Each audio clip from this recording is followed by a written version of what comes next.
You have some women, they might have been gangbanged or had a train ran on them, and then they got pregnant from the train. And it's hard to determine who the father of your child is if you got train ran on you. I'm just saying. So yeah, both parents need to be certain. Both parents need to be certain. The father and people will try to jump and say, "Oh, you're being sexist and you're being chauvinist and you're being toxic masculinist." And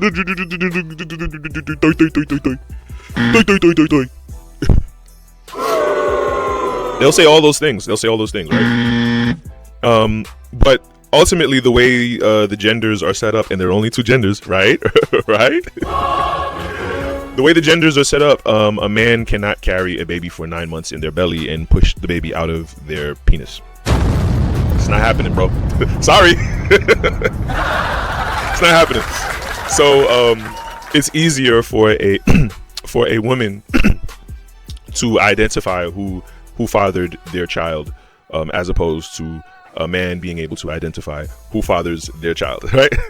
Just, listen, I don't care how faithful you've been. It's biologically easier. It's biologically easier. It just is what it is. What do you want me to do? I didn't make the rules here. I didn't I didn't build this. You know what I mean? Don't be mad at me. All right, take it up with the creator. You know what I'm saying? If you want to look at things one-sided, you perfectly can, but this will make sense. I don't know if making sense means anything to you because all you care about is your feelings, but check this out. These some good points here. These some good points. Today, boys and girls, we're going to talk about mandatory paternity tests. Awesome. So why are women opposed to mandatory testing, mandatory paternity tests? It's really about defending paternity fraud. It's a presumption of guilt. It's in the same sense that a woman would be opposed to a man proposing a prenup. If you watch my previous episode, we talked about prenups, and where a woman refusing to sign a prenup doesn't necessarily make her a gold digger. It just presumes that, oh, we're bound to divorce. We're going to get divorced anyway, so why not sign it? Right? Like, and it's a reasonable, and that's a reasonable take. You know what I'm saying? I get it. So mandating a test for every birth frames women as inherently trustworthy. It suggests infidelity is the default state of a relationship until proven otherwise, moving from a foundation of good faith to one of forensic suspicion. So it spoils the novelty in a way. You know what I mean? I get it. And that's okay.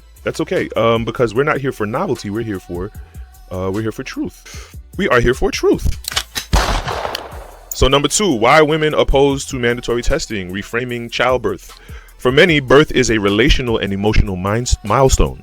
Turning it into a forensic event can feel like a violation of the partnership. It cheapens the experience, implying that a man's commitment is contingent on a lab result rather than the relationship built during the pregnancy. Ooh, I get it. So yeah, it kind of takes the moment away. It takes away from the moment.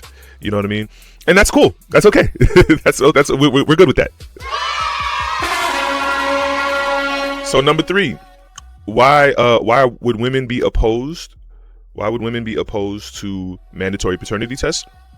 Privacy and bodily autonomy. This is kind of similar to the whole abortion argument that we've been dealing with for decades, right? Genetic data is the most sensitive information a person possesses. Forcing a medical procedure, i.e. DNA sampling, without probable cause or a specific legal dispute is viewed as a significant expansion of state power over reproductive life and bodily privacy. So that sounds like a homeland security abortion type issue. That's more of a political legal situation right there. I get that. Number 4, why would women be opposed to mandatory paternity tests? Safety risks. In case, for instance, domestic violence. In cases of abuse or sexual assault, mandatory identification of a biological father can be dangerous.